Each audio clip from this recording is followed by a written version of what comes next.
So where do you want to be in this economy?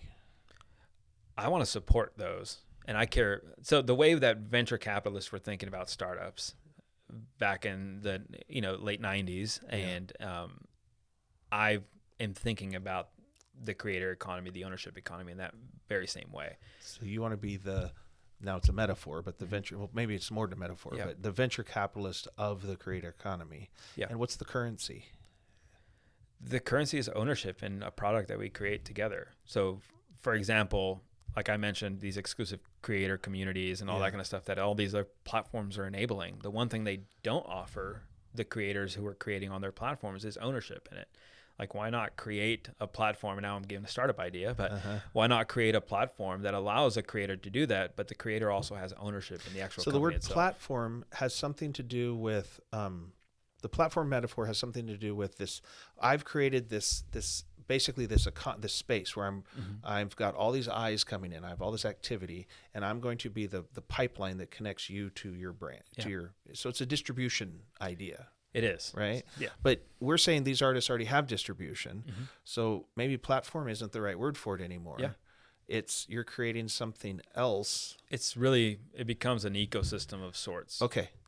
It becomes an ecosystem. And the ecosystem has value because it's a gateway to collaboration. There you go. It's discovery. And that's different. That's not what platforms do. No, it's discovery, it's collaboration, and it's think it's about it. It's the creative process. You're creating space that amplifies and makes the product coming out of this has a higher probability of being what the consumer actually wants. Yeah, I mean, I attribute this a lot to in the music industry today, where it's all streaming and all these types of things. But I've always said we're going back into the era where you would sell a CD or a cassette tape from the trunk of your car. Yeah.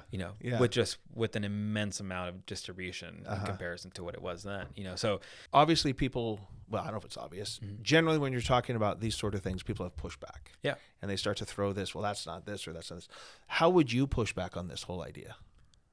I mean, this is coming from someone who was very anti-blockchain at the beginning and anti-Bitcoin and all those types of things. I was too fixated on the idea that software is the way it is and it's not going to change. And, we're at the cutting edge and everything. And we might still be 5, 10, 15 years out, whatever that looks like. But a lot of these principles are already happening today. Yeah. You're talking about, algorithms on platforms, specifically like YouTube, right? They're curating an experience for you, but who says that that's the experience that you actually want? It's not because it gets boring. They're creating echo chambers. They're curating something based off of a subject of interest, based off a video you just watched or whatever it is. But what if that's not what you actually wanted? Like what if you wanted something a little bit more granular, or what if I want to change what I'm watching? Yeah. I've watched enough golf videos, YouTube, by the way. I don't need any more golf videos. Yeah. They didn't make me a better golfer. Yeah, and it's like I've been getting really into I need a new hobby. So I told my wife I'm going to buy myself a really expensive espresso machine and I'm going to get really creative with, latte art. Yep. But I'm searching and I'm trying to get reviews on specific products before I buy them and all that kind of stuff. And there's just 2 guys on the subject that keep popping up. I'm like, there's got to be more people, within this space. And sure enough, I've watched some of their videos closely and they'll reference 5 or 6 different people. So now I have to go manually search for those 5 or 6 different people to find them. And but because I watch these 2 guys more than everybody else, I still get these 2 guys, So it's the idea of where's the off switch? It's the idea. Yeah, you can clear all your searches and stuff, but you're starting all over, but it's the idea of curation without a robot doing it. The robot's already doing everything else. So